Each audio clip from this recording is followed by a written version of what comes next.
ഏലപ്പാറ ടൗണിൽ വാഗമൺ ജംഗ്ഷൻ വാഹനാപകട ഭീഷണിയിൽ. ചെറുതും വലുതുമായ വാഹനങ്ങൾ ഇതിനോടകം ഇവിടെ അപകടത്തിൽപ്പെട്ടിട്ടുണ്ട്. പ്രധാന റോഡിൽ നിന്ന് രണ്ട് മേഖലകളിലേക്ക് തിരിയുന്ന ഇവിടെ ട്രാഫിക് സംവിധാനമോ കോൺവെക്സ് മിററോ ഒരുക്കി അപകട ഭീഷണി ഒഴിവാക്കണമെന്നാണ് ഉയരുന്ന ആവശ്യം. ഏലപ്പാറ ടൗണിൽ കട്ടപ്പനക്കുട്ടിക്കാനം പ്രധാന പാതയിൽ നിന്ന് വാഗമണിലേക്ക് തിരിയുന്ന ജംഗ്ഷനാണ് അപകടക്കണിയായി മാറുന്നത്. വലിയ വളവിൽ നിന്നാണ് ഇരു പാതകളിലേക്കും തിരിയുന്നത്. ഇതിനാൽ വാഹന ഡ്രൈവർമാർക്ക് ആശയക്കുഴപ്പം ഉണ്ടാക്കിയാണ് അപകടങ്ങളേറെ നടക്കുന്നത്. ഇവിടെ രണ്ടായി റോഡ് തിരിയുന്ന വിവരം സൂചന നൽകിയിട്ടുമില്ല. ഇതിനോടകം നിരവധി അപകടങ്ങളാണ് ഇവിടെ ഉണ്ടായിട്ടുള്ളത്. ഏലപ്പാറ ടൗണിന്റെ ഏറ്റവും ട്രാഫിക് ദുരിതമേറിയ ഒരു സ്ഥലമാണിത്. കുട്ടിക്കാനത്ത് നിന്നും വാഗമണിലേക്ക് തിരിയുന്ന സ്ഥലം.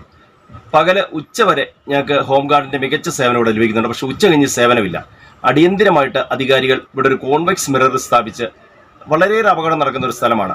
മുകളിൽ നിന്ന് വരുന്ന വണ്ടികളും താഴ്ന്ന വരുന്ന വണ്ടികളും ശരിക്കും കാണാത്തൊരു സ്ഥലമാണ്. അടിയന്തരമായിട്ടൊരു കോൺവെക്സ് മിറർ സ്ഥാപിച്ച് ഇതിനൊരു പരിഹാരം കാണണമെന്ന്. അടുത്തിടെ ആധുനിക രീതിയിൽ പാത നവീകരിച്ചതിനാൽ വാഹനങ്ങൾ ഇതുവഴി വേഗതയിലാണ് കടന്നു പോകുന്നത്. കൂടാതെ വാഗമൺ റോഡിലേക്ക് തിരിഞ്ഞു കയറുന്ന ഇവിടെ ആവശ്യത്തിന് വീതിയുമില്ല. റോഡിൽ വൈദ്യുതി പോസ്റ്റ് അടക്കം നിലകൊള്ളുന്നതാണ് വീതി കൂട്ടുന്നത് തടസ്സമായി പറയുന്നതും. കാൽനട യാത്രികർക്കും ഭീഷണിയാകുന്നുണ്ട്.